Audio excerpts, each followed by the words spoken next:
Ajá. porque tú entraste a la Villarreal, Sí. pero pudiste ser de San Marcos. Yo busqué como todos, ¿no? Una primera salida a San Marcos y yo dije, oye, voy a estar un ciclo en Villarreal y di vuelvo a postular, ¿no? Yo creo que sí la puedo hacer.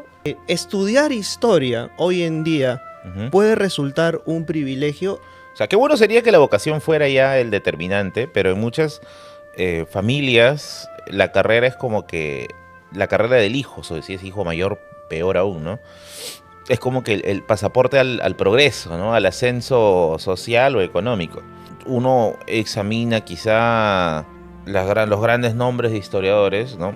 Muchos de ellos vienen de familias que ya venían de letras, ¿no? Pasados, abuelos abogados, magistrados, expresidentes. Entonces el profesor lo que menos quiere es complicarse y creo que opta por omitir el tema. De Leguía en adelante, usualmente son una clase, es una clase máximo dos, en la cual solamente pones presidente, principales obras, presidente, principales obras. Y eso es un daño terrible.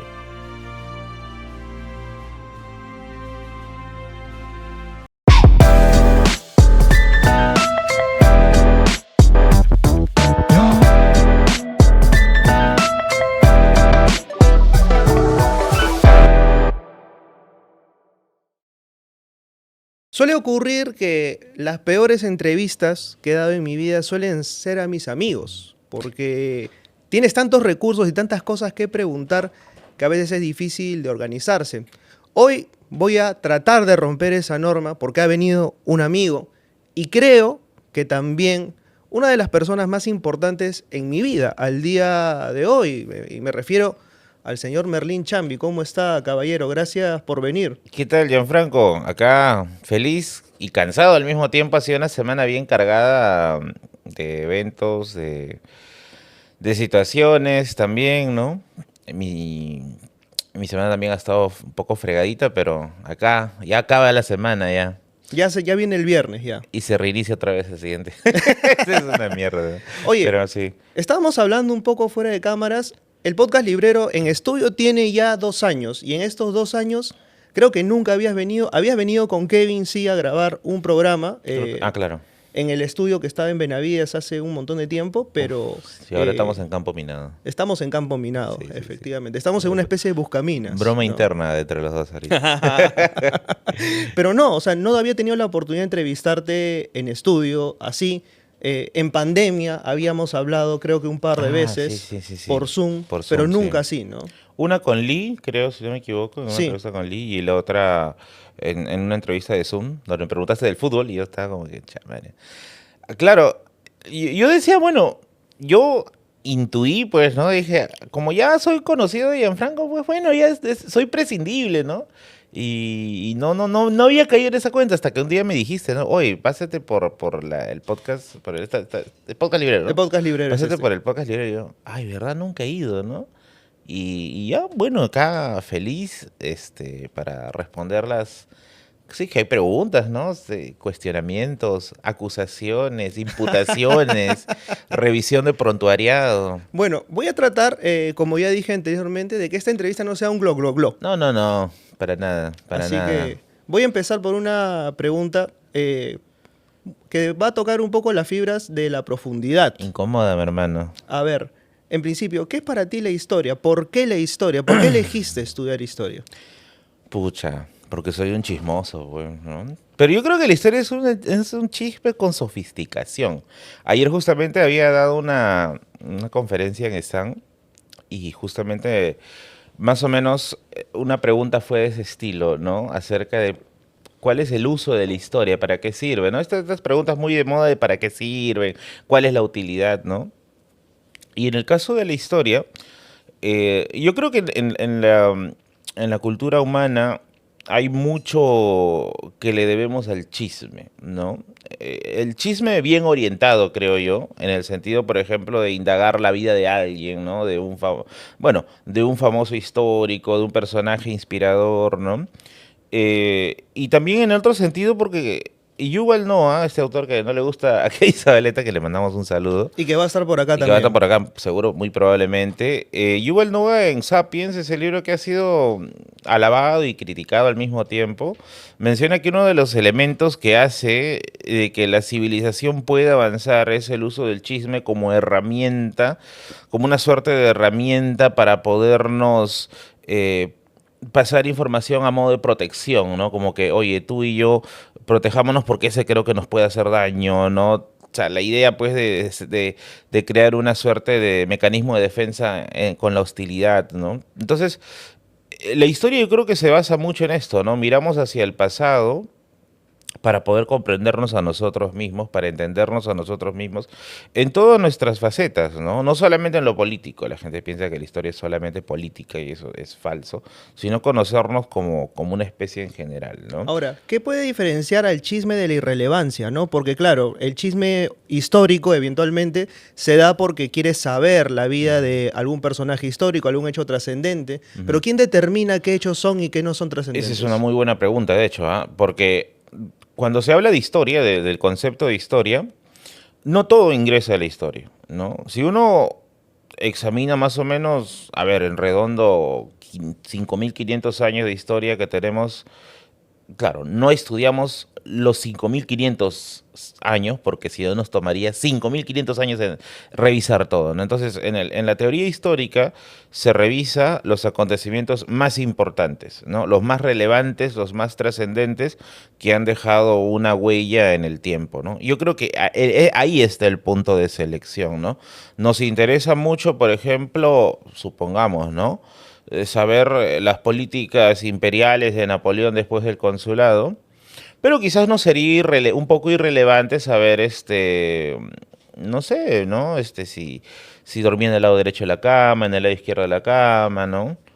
O algún amor furtivo que no sea quizá un engrane lo suficientemente importante como para entender que eso después trae una acción más grande, ¿no? Pero es interesante eso, ¿no? O sea, porque hay gente que a partir de hechos que pueden resultar irrelevantes, elabora una serie de teorías y de conspiraciones. Por ejemplo, ¿no? Mm. Esta idea de que Napoleón, ahora que lo has mencionado, pudo eventualmente ser rey del Perú.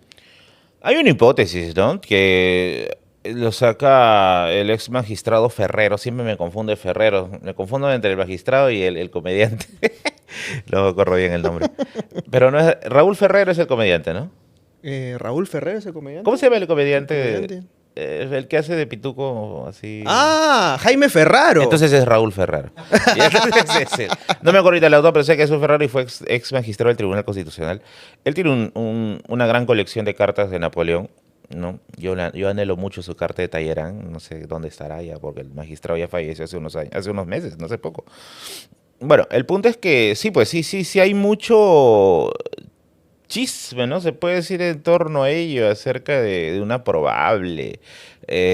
probable rescate, dice, ¿no? De Napoleón de la isla de Santa Elena y traerlo acá como rey, porque claro, los años de San Martín, del protectorado sanmartiniano, son años a los cuales se busca una cabeza para el país, un rey, ¿no?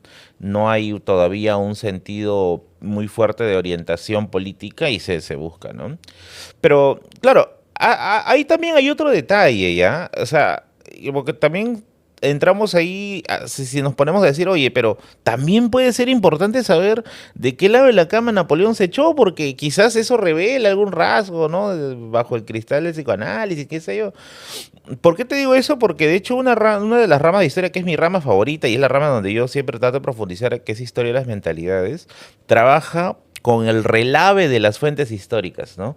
El relave es una analogía bien bonita porque hace referencia pues a los desechos de la mina, ¿no? El relave minero.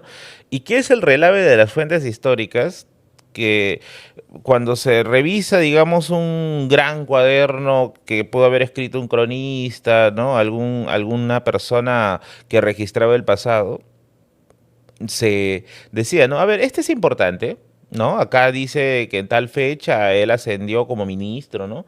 Pero esto es irrelevante, ¿no? Porque esta es la carta que le mandó a su esposa, ¿no? Diciéndole cómo están los hijos y todo. Pero para Historia de las Mentalidades trabaja con el relave de la fuente. Entonces trabaja con lo que vamos a llamar, entre comillas, lo irrelevante, porque son esos gestos lo que nos permite saber su vida privada y a través de su vida privada deducir o inferir algunas cosas de su vida pública, ¿no? Entonces es como que una pregunta medio entrampada por ahí, medio tramposa, ¿no? Como muchos que ven este stream. Y No les digas, pues. No los no, no, quemé. no, no, no me quemé, dice, ¿no? Y bueno, ¿no? Eso quizás lo bonito del estudio del pasado histórico, ¿no? Claro. Contrario a lo que la gente piensa que es, qué aburrido, ¿no? Acumulación de datos, o lo que mucha gente piensa también, de forma muy necia, ay, pero la historia ya está escrita, ya está hecha, ¿qué se va a estudiar más, no? O sea, hay un montón de estudios que se están haciendo en la actualidad en nuestras canteras universitarias, ¿no? Que salen en revistas académicas que lamentablemente no tienen quizá una llegada gigante, pero que yo creo que a los difusores de historia, o a lo menos a los que tratamos de ver lo académico y llevarlo a lo público, nos sirve muchísimo para crear contenido, ¿no? Ahora, ya que hemos llegado a este punto de que ser historiador es ser un chismoso profesional, como un topo que hurga en los resquicios de la historia. Debo dar Ajá. una breve disclaimer ahí, porque eso del historiador entre comillas, ¿no? Ha hecho del chisme una institución, no es mi idea, es la idea de una amiga mía mexicana, Isa Arboleida, que estudió en el Colmex, y que ella una vez hacía una conversación de Zoom, porque ella y yo compartíamos mucho el tema de la narrativa de ciencia ficción, ¿no? Una vez me dijo así a manera como de juguetona, ¿no? Oye, somos bien chismosos, ¿no? Digo, sí, ¿no? Y es que los historiadores somos chismosos porque hemos hecho del chisme una institución, ¿no? Entonces, y a veces cuando converso con algunos invitados en Filarmonía, que varios de ellos son historiadores, ¿no? Siempre metiendo el cherry hasta en las entrevistas Claro, ajenas de este mano. Ya tengo conchis. que sacar una ganancia. Hoy día tengo. No, pero hoy día va a salir otro día ya. Filarmonía los sábados de 5 a 6 de la tarde. Entonces, ahí a veces cuando terminamos la entrevista, yo les digo, ¿no? Ha sido un cotilleo de señoras, ¿no? Claro, pero el chisme es rico. Me dice. Entonces, yo creo que hay algo, ¿no? Hay algo de ese vínculo al chisme, Entonces ¿no? viene de esta compañera tuya Isa mexicana. Arboleida, a quien le mando un saludo cariñoso. Ujú. Ojalá que esté viendo el programa. Pero iba un poco a esto, ¿no? Si el historiador entonces es un chismoso profesional que hurga, que se mete dentro de la historia para resaltar algunos hechos y ponderar otros, estudiar historia hoy en día Ujú. puede resultar un privilegio. Escoger una carrera en sí misma relacionada a humanidades puede resultar un privilegio. Pucha, yo creo que sí, ¿no? O sea, cuando uno decide su carrera, hay factores que también están más allá de la vocación, ¿no? O sea, qué bueno sería que la vocación fuera ya el determinante, pero en muchas familias la carrera es como que la carrera del hijo, o si es hijo mayor, peor aún, ¿no? Es como que el pasaporte al progreso, ¿no? Al ascenso social o económico. Entonces, claro, uno examina quizá eh, los grandes nombres de historiadores, ¿no? Muchos de ellos vienen de familias que ya venían de letras, ¿no? Pasados, abuelos abogados, magistrados, expresidentes, ¿no? Y otros, bueno, venían de cuna humilde, ¿no? O por último, de un hogar en el cual no estaba, pues, el tema de lo histórico en la mesa, ¿no? Ahora, obviamente las carreras de letras puras, ¿no? De las ciencias sociales, de las humanidades o las carreras de artes, no, las de artes sí tienen, al menos las de ciencias sociales y humanidades, no tenemos como que una aplicación práctica, ¿no? Entonces somos carreras muy teóricas y esto obviamente para una familia que está buscando un ascenso económico, pues que tu hijo mayor te diga, oye, quiero estudiar historia, es una noticia, pero trágica, ¿Te ¿no? pasó eso con tu familia? Claro, por supuesto, ¿no? Mi padre quería que sea militar y yo era un hombre obeso, ¿no? ¿Cómo puedo ser yo un militar? Y aparte soy muy malo siguiendo órdenes, yo no soy un Rottweiler, ¿no? Y lo otro era que quería darme como que, o sea, mi familia siempre estuvieron obsesionados con la matemática, ¿no? Que tienes que aprender matemática, ¿Y matemática. te iba bien con las No, matemáticas en el no, yo he sido colegio? malísimo en matemática, pésimo, ¿no? Yo incluso hasta para las transmisiones, para contar las donaciones, tengo que usar ahí la calculadora, ¿no? Se me complica. El otro día en el taxi estaba sacando cuentas y ya me había olvidado la tabla del 7, ¿no? Estaba, Ah, su ¿cuánto es 7 por máquina. 3, ¿no? Una cosa así. No sé, no sé. Tampoco me siento mal. Entonces, mientras tenga una calculadora, todo bien. Entonces, no me iba bien con las matemáticas. En algún momento me fue bien con la física increíblemente, pero no, en mi cabeza no estaba la idea de una carrera de matemáticas, ¿no? Letras sí me gustaba mucho. En algún momento quise estudiar pues, periodismo, ¿no? O comunicación social. En este tiempo todavía se llama ciencias de la comunicación todavía. Quise estudiar psicología, que era el boom de esos años, del 2009, 2008, ¿no? La gran carrera del futuro. No sé si era todavía la carrera del futuro, porque ya estamos en el futuro. Y al final me nace el tema de historia, ¿no? Entonces, en mi caso, decir pues que quería estudiar historia fue, sonó, pucha, un poco menos a confesar que era un adicto, ¿no? A alguna droga, ¿no? En un inicio hubo bastante, como que, hijo, reflexiona, ¿no? ¿De qué vas a vivir? La primera, ¿no? ¿De qué vas a vivir? Y la segunda era, pues, ¿no? O sea, ¿en qué te vamos a, o sea, en qué te vas a desenvolver? ¿Cómo es, qué es eso, ¿no? Mejor estudia educación, ¿no? Que quizá ya te puedes meter a la carrera magisterial, ¿no? Y al final yo me salí con la mía, ¿no? Yo me salí con la mía. Me arrepentí en la primera semana porque nunca en mi vida había leído tanto, pues, ¿no? Porque era... Y encima yo llegué muy tarde a la universidad porque yo, cojudamente, pues, ¿no? No era una época de redes sociales. Yo había ingresado y no sabía que el lunes había que ir ya a la universidad. O sea, te daban la noticia el domingo y el lunes ya tenías que ir a la universidad. Yo pensé que me iba a llegar un correo, no sé, anunciando el programa. Poco más que la lista de útiles también, ¿no? Ahora, Y ya sí, viéndolo un poco con el diario del lunes, ¿ah? ajá. Porque tú entraste a la Villarreal, que te acaba de condecorar además, Egresado ilustre, Dios mío, ni yo me lo esperaba. Uno nunca es profeta de su propia tierra, pero parece que a veces sí. pero pudiste ser de San Marcos.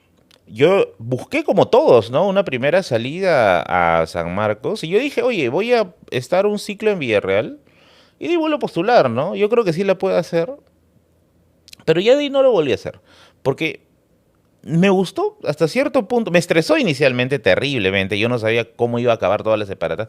Tampoco he sido un alumno de promedios altos en la Villarreal, eso también debo decir. Nunca, nunca, no he sido un alumno wow, ¿no? He sido siempre un alumno de rango medio. Y eso era porque, claro, en cierta forma, la carrera es chévere, es bonita cuando ya le entiendes la lógica, ¿no? Y en los primeros ciclos tú no entiendes muy bien lo que estás haciendo, ¿no? O sea, cuando uno ingresa dice, ah, seguro voy a ver los griegos, los romanos. Falso, ¿no? No vas a ver eso, lo vas a ver en un ciclo. Solamente en un ciclo y creo que un par de semanas, ¿no? Entonces no es que sea tampoco tanto tiempo. Entonces, la gran mayoría del tiempo era metodología. Metodología, metodología, metodología, fuentes históricas, archivística, paleografía, que nunca entendí bien, no ¿Qué es sé cómo. paleografía? Es el estudio de la escritura antigua. Y yo pensaba, pues, decía, ah, bueno, como las fuentes históricas peruanas están en castellano, me pasearé. O sea, ¿de qué No, me sirve aprender sumerio, por ejemplo? no, pero sumerio no te sirve para Perú, pero para Perú te sirve aprender castellano del siglo XVI, o la escritura del castellano del siglo XVI, porque ahí está, en ese formato están escritas las crónicas, pues, ¿no?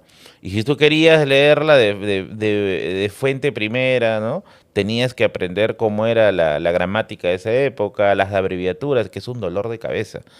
Tuve profesores buenos y malos allí, ¿no? Pero nunca me sentí cómodo con la paleografía. Por eso yo trabajaba más siglo XX, ¿no? Siglo XIX, hasta siglo XVIII, que es comprensible de leer todavía un poco de la paleografía, que es más sencilla, ¿no? Interesante eso, ¿no? O sea, porque claro, cuando uno piensa pues en historia, piensa pues en una carrera como tú dices, ¿no? Quizás, creo yo, un poco enaltecida por los personajes que la han ejercido, ¿no? Cuando Claro. uno piensa en historia, piensa en Basadre, piensas en Raúl Porras, piensas en estos nombres gigantes, ¿no? Que tienen un peso histórico significativo en la historia del Perú. Pero claro, tú no sabes lo que hay detrás, ¿no? Ahí te quería preguntar, porque cuando me preguntan algunas personas sobre literatura, mucha gente cree que yo he estudiado literatura. De Ah, hecho, es una confusión bastante común, pero no, yo he estudiado comunicación. Pero cuando me preguntan de literatura y veo la malla curricular de lo que es literatura, se avanza únicamente hasta determinada parte y siento que no ha habido una renovación posterior de la carrera de literatura. que hay determinados cánones que todavía no nos atrevemos a romper. ¿Pasa lo mismo con la historia? Sí, sí pasa bastante. ¿Y por qué? Esa es una muy buena pregunta. Porque, claro, a ver, en el modelo nacional educativo, no me voy a meter, debe tener su propia lógica. Pero en el modelo particular, los colegios ganan mucho cuando tienen ingresantes a la universidad, ¿no? O sea, un medidor, un termómetro del colegio es, mira, hemos tenido el año pasado 5 ingresantes. Entonces el padre ve esa publicidad y dice, oye, mi hijo puede ser el siguiente, ¿no? Enseñarán bien, ¿no?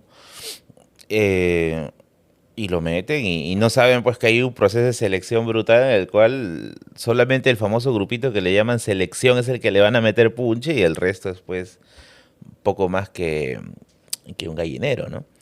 Entonces, en ese proceso en el cual el colegio se enfoca en hacer un, un impulso gigante a los alumnos para que intenten de una vez entrar a la universidad, es donde se comienzan a hacer los cursos a la medida del examen de ingreso, ¿no?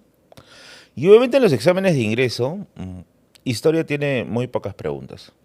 O sea, historia tiene, ¿qué? 4, 5, 8 preguntas, exagerando quizá, ¿no? No es que sea como que un curso, entre comillas, importante, Y ¿no? son preguntas además tramposas. Son preguntas tramposas, ¿no? Salvo San Marcos que intentó hacer algo con el sistema de eco, ¿no? Pero que aún así no sé si será el óptimo, la verdad. Pero el tema es que estas preguntas que se hacen determina cuántas horas el curso se va a llevar, ¿no? Y en los colegios se lleva muy poco. O sea, el curso se lleva muy, muy poco. Y eso, la consecuencia inmediata es que el tiempo de desarrollo de los temas es mucho más acelerado, ¿no? Entonces tienes eh, ahí que el profesor tiene que luchar contra la propia currícula, ¿no? Como tienes que tratar de meter todo el universo incaico en 2 clases, ¿no? Virreinato en una clase es una locura, ¿no? Pero lo O sea más que los profes de locura, academia son unos locos, ¿no? no sé, Literalmente empaquetan todo pues ahí, pero ¿no? también no quiero santificarlos, ¿ah? Yo me imagino que va a haber los virtuosos, ¿no? Los nobles, pero también están los otros que defienden el sistema. Que para ellos eso es, ¿no? Hay que hacerlo así, la memoria, ¿no? La ética del ingreso, ¿no? Y donde a mí me llama mucho más la atención es el desarrollo del siglo XX, ¿no? Los chicos, por ejemplo, no conocen qué fue Sendero Luminoso, no saben, Es no verdad, saben. O pues. sea, saben lo que le dice Internet, que no es el O lo que mejor le de los dicen sus docentes, ¿no? papás. O lo que le dice a sus papás, que con todo respeto también puede ser una versión totalmente personal, ¿no? Es que también, o sea, yo también he hecho un programa a propósito del tema. Los papás tienen mucho miedo de qué información les van a dar a sus hijos. Entonces, evidentemente ahí se genera una contradicción. La versión del profesor, la versión de la familia y la versión del colegio. Que Mm. si no está alineada la versión del profesor y de la familia, se genera pues un triángulo de las Bermudas teórico, ideológico, en el cual hay mucho miedo, ¿no? Entonces el profesor lo que menos quiere es complicarse y creo que opta por omitir el tema. Sí, ¿no? Es trágico porque, mira, de Leguía en adelante, usualmente son es una clase, máximo 2. O sea, desde el oncenio sería desde Sánchez Cerro, pucha, ya hasta Kuczynski, ¿no? O hasta Toledo, ya no importa. O sea, es una clase. Y es una clase, o 2 clases exagerando, en la cual solamente pones presidente, principales obras. Presidente, principales obras. Y eso es un daño terrible. Porque, claro, de ahí tú asumes, ¿no? Ah, el que hizo más obras es el mejor, ¿no? El alumno dice, y ahí viene esta pregunta estúpida, cojuda, que siempre me hacen. ¿Cuál es el mejor presidente? Y yo le digo, ¿cuál es tu criterio para escoger un buen presidente? El que hizo más obras. Pero eso no es un criterio, creo yo, bueno, ¿no? Aparte, la palabra el mejor, el peor, son palabras que encierran mucha complejidad, ¿no? Porque lo primero que uno debe decir, a ver, ¿cuál es el estándar que yo tengo para definir algo que es lo mejor y lo peor, ¿no? Me acuerdo que esa pregunta, que es un clásico siempre el que hacen, ¿no? No sé, yo creo que se sienten profundos haciendo esa pregunta, ¿no? Esa y en qué momento se jode el Perú. Y yo recuerdo que en una ocasión en la Feria del Libro, ¿no? Antonio Zapata Le hicieron esa pregunta a él. O le hicieron a mí, no recuerdo. Pero la respondió Zapata y le dijo eso, ¿no? ¿Qué consideras tú que es lo mejor, ¿no? Por ejemplo, le puso un ejemplo, ¿no? Si es que lo mejor para ti es el que no haya robado, pues serían solo dos presidentes en la competencia, ¿no? Si no me equivoco, es Billinghurst y Pardo. Pero a Billinghurst probablemente nadie lo ha escuchado y a Pardo tampoco, ¿no? Entonces, esas cosas nos generan estos famosos vicios, ¿no? Vicios del conocimiento histórico, ¿no? De lo que se puede aprender, ¿no? Y dicho sea de paso, tampoco vas a encontrar un artículo académico que diga, ¿no? El mejor presidente del Perú, ¿no? O el peor presidente del Perú, ¿no? No vas a encontrar un artículo académico, pero sí creo que No, vas a encontrar un post en un TikTok, probablemente, ¿no? narraciones tendenciosas, sí. Uf, que hay un montón. Ya, pero ¿cuál fue el mejor, pues? En mi yape te lo respondo. Claro, o sea, yo pienso también un poco en esto, ¿no? Si tú tienes como criterio enumerar la serie de obras que hacen determinados presidentes o personajes, estamos cayendo también en un criterio enteramente subjetivo y Claro. memorístico. Lo que pasa es que la realidad histórica tiene varios aristas, ¿no? Lo político, lo social, lo económico, lo cultural. Entonces, tú no puedes decir, no, lo económico es lo más importante, ¿no? Porque de ahí ya viene este, el descuido de lo social, el descuido de lo político, de lo cultural que menos todavía le paran balón, ¿no? Y hay que aprender a reconocer la historia en esa complejidad, ¿no? Ese crisol de puntos que se tiene que sopesar, ¿no? Y la historia tampoco es, contra lo contrario de lo que muchos creen, ¿ah? Tampoco es un podio de juez, ¿no? O un púlpito de juez, porque o sea, ahí no estás pues para decir, este es el peor traidor, este es este es el otro, ¿no? Claro, y a uno como historiador puede tener sus propios criterios personales, ¿no? Pero siempre dejando en claro que es tu criterio personal, ¿no? A propósito de eso, justamente, cuando yo uno... Hay una forma de ver la historia, yo la veo enteramente pues como aficionado, como lector, pero tú como historiador tienes un lugar de discurso también, o sea, porque conforme vas estudiando la historia, te vas enterando de cosas que por ahí los simples mortales no Mm. estamos enterados. Entonces, ¿cuál fue tu primer desengaño histórico en ese sentido? La Michi. Buena pregunta. No me había puesto a pensar en eso. Te dije que no iba a ser Globlo. No. Casi. Le he pegado en el palo. La midita. A ver. Está qué vulgar eres, concha de su madre. No puedo evitarlo, hermano. Además no desayuno. Acá te invito un pan con chicharrón. No, acá tengo que volar, hermano. Ah, ya, ok. A ver, el primer gran desengaño. Ya, te va a sonar gracioso, ¿ya? Lo que pasa es que cuando yo empiezo cuando empiezo la carrera, recuerdo que en el tercer ciclo nos mandaron a hacer un ensayo histórico, que iba a ser después ponencia, ¿no? Una ponencia, es un desastre esa ponencia, me acuerdo. Todos éramos tercer siglo, con ensayos pretenciosos, ¿no? Con títulos pomposos, ¿no? Que era una basura total lo que habíamos hecho nosotros ahí. Eh, ¿Y qué sucede? Pues que yo había hecho un pequeño estudio acerca de la influencia de la masonería en la independencia del Perú, ¿no? Sobre todo el caso de de la logia Lautaro, que era más del sur y que era una logia sanmartiniana, ¿no? Entonces yo había venido con lecturas sobre masonería muy cojudas, pues, ¿no? Medio conspiranoicas, medio, ¿Cuáles eran esas lecturas cojudas? pucha, jesuitas y masones, de todo Tom Nagy. Había venido pues con Nosotros los Masones, que saca EDAF Editores, un libro malísimo también. Todo lo que hace DAF es como que No sé, es que son muy tocan, sensacionalistas, tocan ¿no? todo con la vara de la desgracia, ¿no? Sí, también. Y ahorita ya no recuerdo, pero eran como que estos textos sobre masonería bien conspiranoica, ¿no? Y cuando yo empiezo a hacer pues mi trabajo de investigación, yo utilizo esos libros inicialmente, pues. Y yo le presento pues mi avance a la profesora y la profesora recuerdo que vio, creo que dos párrafos, me dijo, me reformulas esto, que este es un desastre. Y mi profesora, Marinés Valdivia, que también le mando un cariñoso saludo porque es una de mis profesoras favoritas de la universidad, me dijo, con una ternura de madre, ¿ya? Me dijo, hijito, tienes que replantearte un montón de cosas, ¿no? Y me empieza a recomendar ella misma la bibliografía que ella había consultado, porque ella también había trabajado un caso de masonería en su trabajo sobre los librepensadores del siglo XIX, ¿no? Y me empieza a sacar los libros de Carnicelli Américo, de Fernando Armas, no el Chichiricoso, Fernando Armas Asín, ¿no? José Antonio Ferrer Benimeli, y autores que ya se utilizaban en la academia, ¿no? Claro, y ahí vino mi primer gran desengaño, porque yo estaba pues con esta idea, mira, los masones han estado en los momentos principales de la historia, ¿no?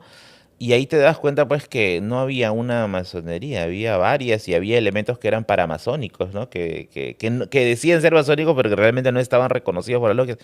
Es como que ahorita alguien con el nombre de buen librero empieza a hacer un montón de cosas y diga, es el buen librero también, ¿no? Una cosa así, ¿no? Entonces estaba en un error gigante y ahí es donde dije, mira, el mundo era más chévere de lo que pensaba, ¿no? No es que sea una gran conspiración y todo eso, ¿no? Yo creo que eso me hizo madurar bastante, al menos en esos primeros ciclos. Porque, o sea, es otra de las cosas que también veo mucho en el canal, ¿no? La gente ve en la historia una gran conspiración. Dice lo que los historiadores te ocultan. Y yo digo, ¿para qué te lo ocultaríamos? ¿Qué ganamos con eso, no? Otro dice, no, los historiadores pagados por el gobierno. Ya quisiera que nos paguen, ¿no? No nos pagan, no nos dan un duro. Más bien nos reprimen, que es otra cosa. A ti y a mí, en algún momento, en alguna feria de libros, nos han gritado, a ustedes los financia Soros. Soros, financianos, por favor. Yo sí estoy de acuerdo. Yo financianos. Yo estoy dispuesto a ser un mercenario, el mejor postor. Y bueno, ese es el tema ahí, ¿no? Que ya dices, oye, no es todo conspiración, pues, ¿no? La historia es más compleja. Pero, hay por más ejemplo, cosas, esta ¿no? idea de buscar conspiraciones o de pronto polvo debajo de la alfombra, responde a una necesidad humana de buscar algún culpable. No, es una ¿No? persona que no le gusta investigar, porque la conspiración es la explicación más simple. Es la más simple, ¿no? Mira, esto pasa porque hay alguien importante atrás que está manipulando todo. No ves matices, no ves relaciones de poder más profundas, no ves dinámicas sociales. No, es simplemente hay un hombre atrás o una mujer atrás que manipula todo, ¿no? Y esa es la explicación más simple. Y es una explicación que pega mucho porque te da una respuesta y es una respuesta que te hace decir, esto no me lo contaron ni en la universidad, ni en el colegio, ¿no? Entonces, es como que el combo perfecto para el analfabeta funcional, ¿no? Porque te da la seguridad, porque muchas veces en las ciencias sociales no hay respuestas al 100%, ¿no? Es como que hipótesis de los autores, ¿no? Porque es irresponsable decir, ya, esta es la verdadera, ¿no? Eh, Le da seguridad. Segundo, los hace creer que están perteneciendo a una élite de información. Eso es lo gracioso, ¿no? Porque te dicen, no, yo me documento con esos autores que el sistema no les permite o que los censuran en redes sociales. Claro, censuran porque son idiotas, ¿no? Porque agarran y te sacan una fumada y con esa fumada dicen que ya, listo, he superado a todos los demás, ¿no? Entonces, esa es yo creo que la gran dinámica de eso. Y la historia no es la única que tiene sus negacionistas, ¿ah? Yo creo que en la ciencia, ahora no, con el COVID, con la pandemia, también, ¿no? Se ha visto bastante esto, ¿no? No, pero ¿por qué decían una cosa al inicio y después decían otra cosa? No, es una conspiración. No, porque así es el método científico, pues, ¿no? Vas probando, vas cambiando tus ideas, vas reformulando, ¿no? Pero la gente, pues, no está familiarizada con la cultura de la investigación. Pienso en esto también, ¿no? Creo que la gente también busca encontrar a través de la historia Ujú. una identidad. Y creo que los peruanos, sobre todo, al carecer de héroes fundacionales, buscamos siempre aferrarnos a algún tipo de identidad. Hace No, poco, los tenemos, ¿ah? pero mira, Ya, sí, sí. o sea, fíjate a qué identidades nos aferramos. Rosario Olivas Weston estuvo aquí, habló a propósito del ceviche, dijo, o mejor dicho, yo le hice la pregunta tendenciosamente, debo reconocerlo, a propósito Yo del también lo hago en la ceviche. radio con Rosario. Ya estará acostumbrada. A propósito del ceviche, Ajá. y le dije, ¿no? O sea, el ceviche, si bien sabemos que se prepara en el Perú, tiene un origen eventualmente peruano, también se prepara en otras partes de Latinoamérica. La gente escuchó 2 segundos de No, se reel roben locas. y empezaron a dispararme. Lo que hacen otros países en el ceviche, tú le has preguntado. Yo perdí un mecenas por eso, ¿ah? ¿Que te refutó eso? ¿Por No, el no, ceviche? no, simplemente por decir que el ceviche se prepara en otras partes del mundo. Y era un pata que se había suscrito a una membresía alta de mi canal. Y me dijo, Merlín, a partir de ahora dejo de suscribirme porque siento que has manchado el honor del Perú. Y yo, bueno, se extrañan sus 60 soles mensuales, ¿no? Pero entiendo, entiendo. Ni que fuese Repsol. Repsol, por favor, yo también me encargo de lavar caras, ¿no? Yo también me encargo de eso, por favor. Pero, por ejemplo, el aferrarnos a identidades como, por ejemplo, el ceviche, la gastronomía, que no digo, o sea, que esté mal, pero me parece igual una identidad bastante incipiente, que no debería, o sea, creo que ser tu bandera necesariamente, ¿no? Lo que pasa es que, a ver, nosotros sí tenemos héroes fundacionales. Lo que pasa es que son héroes fundacionales que, a mi juicio, se convirtieron después en villanos, ¿no? Tenemos a San Martín y tenemos a Simón Bolívar, ¿no? Pero no son As- peruanos, pues uno es argentino y el otro era venezolano. sí, pero finalmente son héroes que configuran el mundo republicano de mediados del siglo XIX. Pero, ¿por qué no les tenemos ese cariño? San Martín primero porque lo sentimos lejano por no haber consolidado su proyecto, que era una monarquía constitucional, ¿no?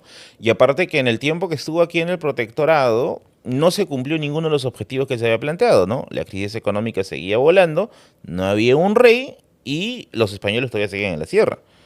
Y Bolívar ni hablar, pues, ¿no? Bolívar casi es un enemigo nacional para muchos, ¿no? Porque, claro, en el sueño bolivariano, el primero, no el remake, en el sueño bolivariano se quería hacer ese proyecto de la Gran Colombia y Perú era una, vamos a decir así, una suerte de amenaza para el proyecto porque, claro, era muy fuerte, ¿no? Era muy fuerte porque teníamos los recursos, teníamos a Bolivia, ¿no? Entonces una forma de decir, ya mira, para que por A o B hagamos el proyecto bolivariano, necesitamos a Perú bajarlo un poco su potencia, ¿no? Y es donde ¡plac! ¿No? Se corta y se separa Bolivia del Perú, el Alto Perú, ¿no? Que le decían en su inicio, ¿no? Que ahorita sigue en discusión por niños rata, pues, ¿no? Que siguen peleando como los bolivianos, no sé qué se gana con eso. Entonces, claro, Bolívar termina siendo como que ya el consolidador con la batalla de Ayacucho, con la capitulación y jodiendo a todos los pitucos en el Real Felipe. Pero por otro lado, termina siendo también nuestro némesis, ¿no? Porque después lucha contra nosotros, ¿no? Entonces nos quedamos huérfanos de héroes. Nos quedamos muy huérfanos de héroes. Y ahí es donde buscamos nuevos héroes. Y los héroes que encontramos a nuestra medida eran, pues, y digo a nuestra medida porque son héroes que perdieron, ¿no? Son los héroes de la guerra con Chile. Que mostraron valerosidad, hidalguía, entrega, arrojo, aplomo, pero son héroes que han perdido, lamentablemente, ¿no? Tenemos a un Grau que es loable en esta faceta, ¿no? En la faceta de héroe de la Guerra del Pacífico, pero que finalmente tiene un final trágico, ¿no? Bombardean el Huáscar, de él solo se encuentra una pierna, el Huáscar se lo llevan y encima lo usan después para la guerra contra nosotros, ¿no? Tenemos a un Alfonso Ugarte con un relato que es muy todavía nebloso, ¿no? Esto que se lanza del morro, ¿no? Pero que también es una muestra de heroicidad. Tenemos al patrón de los militares, ¿no? A Francisco Bolognesi, también cayendo pues en la guerra en el sur. Y estos héroes nos llaman mucho la atención porque, claro, perdemos la guerra, pero nos muestran pues de que había alguien que creía todavía en el país, ¿no? Y estos son los héroes que se recuerdan. No es casualidad, yo recuerdo en una ocasión un colegio me invita a dar una videoconferencia, en un colegio de Ica, una videoconferencia en el 28 de julio, y el profesor comienza a mencionar los héroes de nuestras fiestas patrias, y empezaba a mostrar héroes de la Guerra del Pacífico, y yo decía, oye, ¿por qué? ¿Qué hacen acá? ¿No se han colado? ¿Qué cosa? Y era, claro, en el metarrelato de todo eso era, necesitamos urgente una figura, ¿no? Urgente. Ahora, yo abogo por la opinión de Carmen McEvoy sobre ese tema. En una entrevista con McEvoy, otra vez en Radio Filarmonía 102.7, los sábados de 5 a 6 de la tarde, McEvoy decía, pero ¿por qué buscamos héroes militares? ¿Por qué no tenemos héroes civiles? Deberíamos tener héroes civiles, ¿no? Que los héroes civiles, claro, no portaron una arma y se entregaron pues a la guerra, pero con sus ideales se forma pues la moral peruana, ¿no? Y ella rescata, por ejemplo, el caso de José Faustino Sánchez Carrión, ¿no? Y yo creo que es una buena salida, porque siempre cuando pensamos pensamos en héroes militares, ¿no? Nunca se nos ocurre pensar en un héroe no militar. O por último, los pensamos, pero como que en un segundo orden, ¿no? El caso de José Olaya, de María Parado de Jayo, ¿no? Que decimos, oye, bueno, están ahí, sé que son héroes, ¿no? Pero bueno, no, los importantes son los que tienen el arma, ¿no? Los que tienen ahí el cohete, ¿no? Pero eso es algo que hace falta trabajar y no creo que el Estado lo vaya a hacer, la verdad. Así que Ahora voy a ir es un una fumada. poco después a la Guerra del Pacífico, pero yo tengo una idea y es una percepción muy personal, que un poco el hate que le cae a Bolívar Mm. es justamente por la asociación que hizo Chávez a la Ah, sí, sí, revolución sí. bolivariana, ¿no? Ujú. Claro, está esta figura, ¿no? De Chávez ya posicionado como un autócrata en Venezuela y que rescata el discurso de la gran patria, ¿no? Ahí es por eso digo, Proyecto Bolivariano uno, este es el 2, ¿no? Ya ahora es personal, ¿no? Que finalmente pues se ganó un hate enorme bueno, por la comunidad de liberales, ¿no? Que ven pues en el proyecto bolivariano una autocracia que puede derivar en una dictadura, que finalmente terminó derivando en una dictadura, ¿no? Zapata decía, ¿cuál es la diferencia con respecto a la concepción de progreso entre la izquierda y la derecha, ¿no? Dice, para la izquierda es la igualdad y para la derecha es la libertad, ¿no? Ahí es todo un debate, coméntenlo abajo si quieren pelearse, acá estamos en modo pacificador la gasca, pero el proyecto bolivariano era el proyecto bolivariano de Chávez, ¿no? Era un proyecto que intenta hacer un proyecto de igualdad, pero que finalmente, pues, la idea puede ser buena, pero la ejecución es lo que siempre termina fregándose en la trama histórica, ¿no? Como la Revolución Francesa, que inicia con ideales de igualdad, libertad, fraternidad, y luego termina, pues, en la carnicería robespierriana. Pero esta idea pues se quedó, ¿no? Se quedó manchado, ¿no? La imagen de un Bolívar usado como una figura de Chávez, ¿no? Para poder consolidar su proyecto, que finalmente ya asociado a la autocracia. Y claro, Bolívar tampoco que tenga muchos amigos, ¿no? Similar a lo que pasa ahora con Tupac Amaru, ¿no? Con Tupac Amaru, que yo sé que me lo vas a preguntar, pero te sugiero que se lo pregunte mejor a Walker, que Tupac Amaru, que ahorita tiene un hate enorme entre gente que dice, no, pero Tupac Amaru se revela por sus propios intereses, pero recordemos también que parte del hate Tupac Amaru parte porque fue la cara De de Velasco, Sinamos en la época velasquista, claro. ¿no? Entonces, es esta asociación, ¿no? Entonces, ay, puta, Tupac Amaru seguro es figura de los comunistas, ¿no? Eh, es esa asociación, ¿no? Que se le hace hasta el día de hoy, ¿no? Y bueno, ¿no? Finalmente hay que entender pues que el uso político de personajes históricos siempre va a generar pues un falso debate, ¿no? Porque finalmente no es el personaje histórico como tal que está avalando eso, ¿no? Sino es una persona muchos años más tarde que utiliza esa imagen como una inspiración. Es como Antauro con Cáceres, ¿no? Que yo me imagino que en un eventual gobierno satánico de Antauro, ¿no? Quizás Cáceres esté ahí como la figura principal, ¿no? Y empieza a tener hate, porque hasta ahorita Cáceres creo que no tiene hate. Al menos no de los que Claro, pero es conocen porque, toda su etapa, ¿no? claro, porque recuerdan al Cáceres Claro, la campaña de la gloriosa, Breña, sí. pero no al que fue Pero el presidente, presidente, ¿no? no al de la guerra civil con Piérola, ¿no? Entonces, es eso, ¿no? Hay que entender a la figura histórica como eso. Porque yo recuerdo que ha salido un montón de bibliografía, pucha, triste, ¿no? Sobre estos temas, ¿no? Hay uno que se llama Bolívar, enemigo número uno del Perú, y que al ir las personas lo quieren hacer pasar como un libro de historia. No existe un libro de historia que diga así, ¿no? Enemigo no, ni siquiera con personajes recontra jodidos como Monteagudo, ¿no? Y es Monteagudo, cachero número uno del Perú, ¿no? Una cosa así, ¿no? No, porque era muy mujeriego, ¿no? Entonces, Ese libro sobre Monteagudo, por ejemplo, hay uno que se llama El Diablo, sí, de Florencia Canale, sí, sí, sí, que sí. lo describe bastante bien, ¿no? A Monteagudo, con luces y sombras, ¿no? Pucha, Monteagudo es un rockstar después de San Martín, ¿no? En el libro Mujeres de la Independencia, creo que sí, Las Mujeres en la Independencia del Perú. Ay, se me dio el nombre, pero lo tienen en la librería, que no sé si es publicidad, en Placeres Métele nomás. Compulsivos, ahí. Ajá.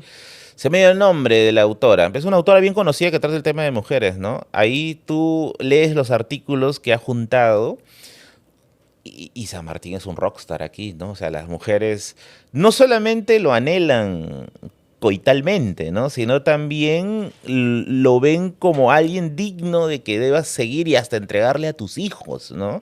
Hay un relato bien duro en ese libro en el cual pues se comenta que San Martín cuando llega a Lima, o sea que San Martín no toma militarmente Lima, San Martín negocia con las élites limeñas. Entra caminando. Prácticamente, ¿no? O sea, el tipo entra con la seguridad de que ya se fueron los españoles para la sierra y las élites limeñas lo van a recibir siempre y cuando pues le respete algunas cosas, ¿no? Después Monteagudo se cagó en todo eso.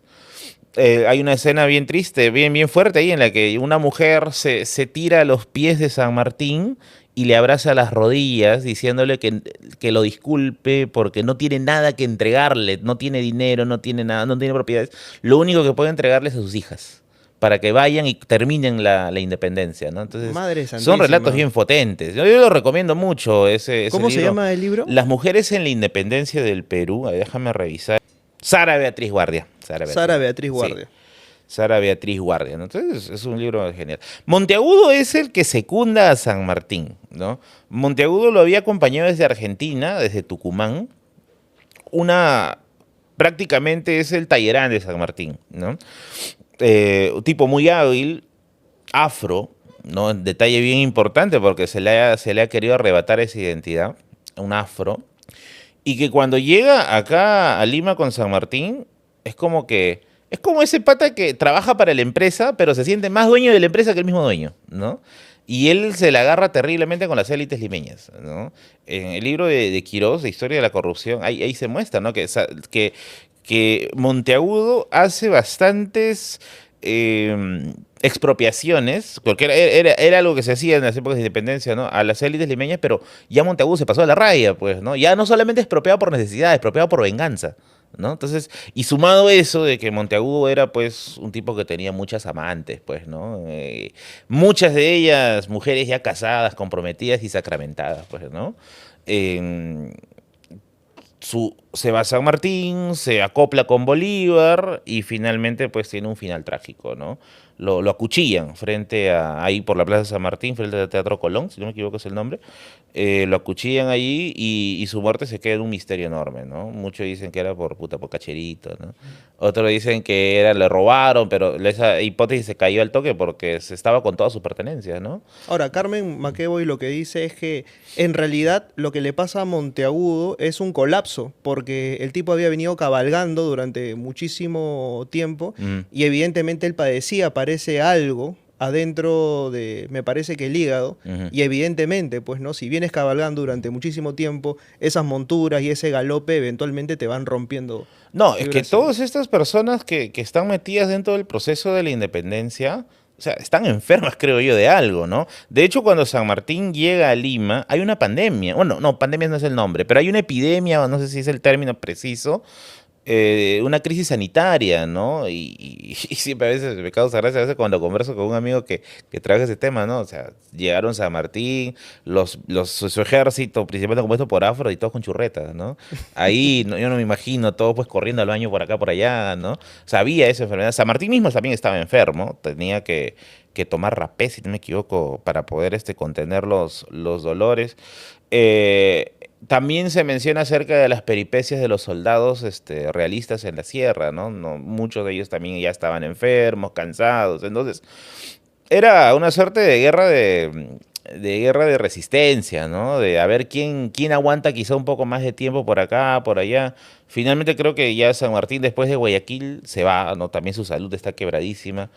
Y el mando se le entrega a Bolívar, que era mucho más estratega que San Martín. Siempre se hace esa diferencia, ¿no? San Martín era mucho más diplomático. Bolívar era un militar, mucho más estratégico, ¿no? Aparte, Bolívar es el fanboy número uno de Napoleón en el mundo en ese momento, ¿no? Era literalmente su modelo a seguir y hasta juramento en el Monte Sacro, si no me equivoco, para la libertad de América, como Napoleón también juró en el Monte Sacro para la conquista de Europa. Entonces, hay estos elementos interesantones allí, ¿no? Y bueno, Monteagudo es pues un pilar ahí adentro. Hay todavía hasta el día de hoy todo un debate sobre si es que era un villano o no, ¿ah? De hecho, hace poco conocí a una persona que está haciendo un corto, o ya hizo un corto sobre Monteagudo que me comentaba más bien la otra cara, ¿no? De un Monteagudo quizás que sí llegó a aportar más al pensamiento político peruano, ¿no? No tengo todavía bien clara la información porque fue una conversación rápida, así que quizá por ahí ya habrá público el corto, no lo sé. Pero algo que sí, por ejemplo, Maqueo, que es durísima con él también, ¿no? Dice, Maqueo, perdón, Monteagudo es el germen del militarismo autoritario que después se le viene al Perú de la independencia, ¿no? Y tiene bastante sentido. Bueno, por sus actitudes, por ver el Estado como un botín, ¿no? Que es básicamente la constante de los militarismos, ¿no? Bueno, la constante de todo el Perú, ¿no? Ver el Estado como un botín todo el tiempo, ¿no? Lo que es un botín ha sido esta entrevista. De verdad, he tratado en la medida de lo posible de no hacer un glo. Ustedes determinen eso. Así que nada, te agradezco. Espero que no sea la última vez que te tenga por aquí. Bueno, si la salud me acompaña todavía, ya podré venir otra vez. Te estás convirtiendo en la sustancia. Espero. Eso espero. Porque también ya veo ahí ciertas entradas más grandes que el Ya, Estadio estoy que me Nacional. quedo pelado y según mi teoría voy a ser una mala persona. Bueno, nos vemos la próxima semana a la misma hora por el mismo canal y pese a muchos con el mismo conductor. Lean historia. Chau, chau.